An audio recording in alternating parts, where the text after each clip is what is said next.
Tout à l'heure une émission littéraire sur France Culture ou sur France, je sais plus très bien. Euh, on nous disait, oui, la nouvelle ou le roman, je sais pas, ne correspondent pas à la langue française. Ce qui m'a amusé dans ce propos, c'est qui sait ce qu'est l'esprit de la langue française? Toute la question est là. Moi-même, je crois avoir contribué singulièrement à en comprendre mieux la signification, mais ce sont des paroles en l'air, généralement. Qu'est-ce qui distingue, par exemple, l'anglais du français? Puisque c'était ça qui était l'objet. On disait, ah oui, les nouvelles correspondent mieux à la langue anglaise qu'à la langue française. Bon, alors je ne prétends pas donner une réponse à ce sujet. J'ai simplement précisé dans le passé, ces derniers temps, que la langue française est une langue considérablement polysémique. Polysémique et aussi polyphonique, mais enfin c'est une autre question. Alors, est-ce qu'une langue polysémique est une langue qui est mieux compatible ou moins compatible avec la nouvelle ou avec le roman, ou avec la philosophie, enfin avec quoi est-elle plus compatible? Moi, ce dont je voulais vous parler ce soir, c'est de la question des emprunts. L'emprunt appauvrit la polysémie du mot qu'il emprunte dans une langue d'origine. C'est-à-dire que avec l'emprunt, le sens du mot ancien emprunté est relativement bien défini. Parce qu'on n'a pris que cette dimension-là, que cette question-là.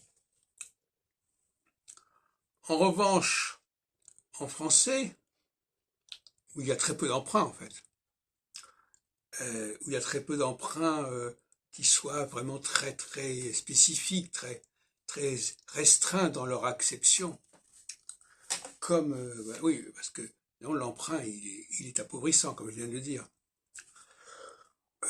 Donc en français, on ne sait jamais exactement ce dont on parle. Tout à l'heure, j'ai pris l'autobus et le chauffeur disait on s'arrête à Palais-Royal. Mais qu'est-ce que ça veut dire on s'arrête à Palais-Royal? C'était sur la ligne 21.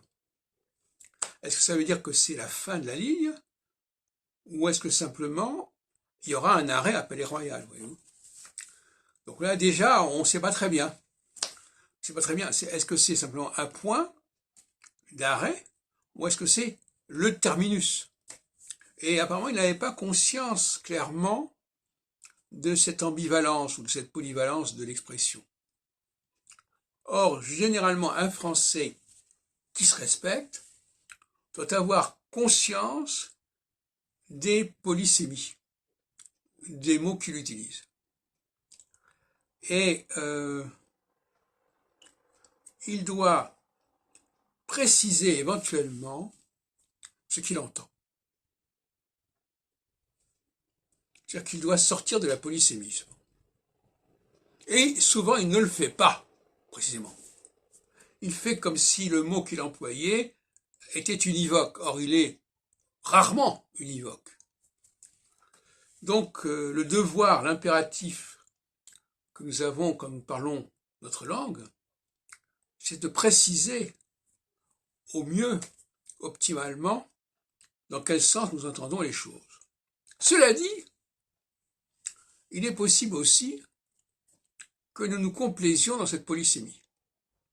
Je pense notamment aux astrologues qui vont employer des mots comme cela, sans préciser, de façon à ce que de toute façon, quoi qu'il arrive, on trouve toujours une acception appropriée à ce qu'ils avaient annoncé, ou à ce qu'ils avaient diagnostiqué.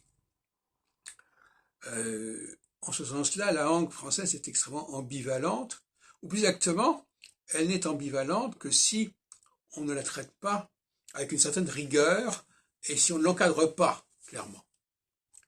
Mais on ne peut pas utiliser la langue française comme on utilise une autre langue, du fait justement de cette polysémie qui fait que lorsqu'on dit quelque chose, ça ne veut pas dire grand-chose tant qu'on n'a pas précisé. Alors que dans d'autres langues, tel mot a une acception beaucoup plus restreinte, beaucoup plus restrictive.